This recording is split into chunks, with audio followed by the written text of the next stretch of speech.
wrote a joke a long time ago to try to shame myself into getting better shape, and it didn't take. I look exactly the same. I feel like I look okay from the front. I still feel good about my front profile look. Not as happy with the side. And for a long time, I didn't know what I looked like from the side. And then somebody took a picture of me when I was not wearing a shirt or sucking in my gut or aware that cameras were present. And that was a real eye-opener. That's when I realized that from the front, I look like a dude who lifts weights. From the side, I look like a dude who shouldn't, because it's probably bad for the baby. It's a little rough in the middle. Part of the problem is I do work out, but I don't work out very hard. I'm not going to lie to you. I don't like to go to hardcore gyms. I'm never going to be a CrossFit guy. I'm more of a YMCA guy. I feel good about myself there.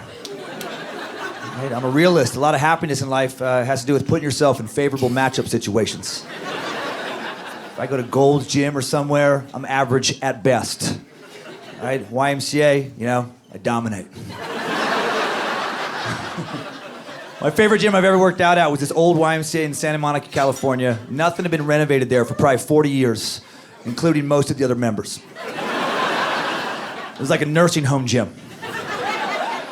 Those seniors respected my feats of strength. And they came from a classier generation that's quick to compliment, and I like all of that very, very much.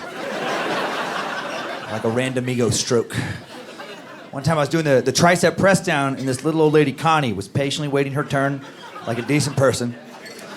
And then when she went to use the machine, she forgot to move the pin to a lighter weight, and she just kind of struggled for quite some time. And then she figured out what happened, and she turned to me and she goes, "My goodness, you just lifted that. Well, aren't you strong? I couldn't even move it." And I thought that was adorable. I also thought, of course you couldn't move it, Connie. Look at yourself.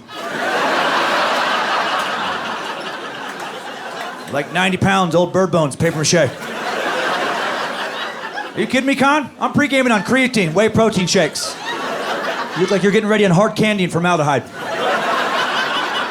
Why don't you look at that fan, Connie? Look at it.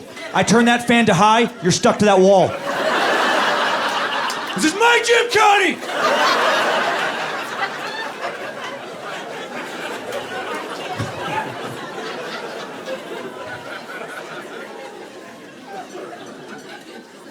Part of the problem, it's not being in great shape, is my nutrition program. It's not great.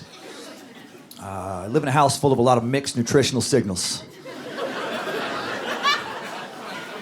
My wife, she says she wants me to eat better, my wife Lindsay, but I don't necessarily believe it.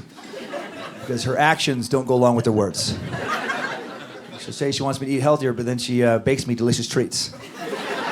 Because she loves me through food. I think it's competing instincts inside of her. Part of her does want me to, eat really well so I can live a long time and she doesn't have to die alone. But another part of her wants to fatten me up just enough so that no other woman will ever want me. Because that makes her feel secure and safe.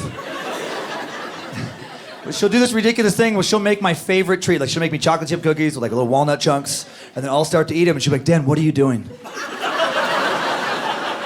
How many of those are you going to have today?" I was going for all of them. I'm sorry, I thought these were delicious cookies. I didn't realize you had baked me shame biscuits and guilt wafers.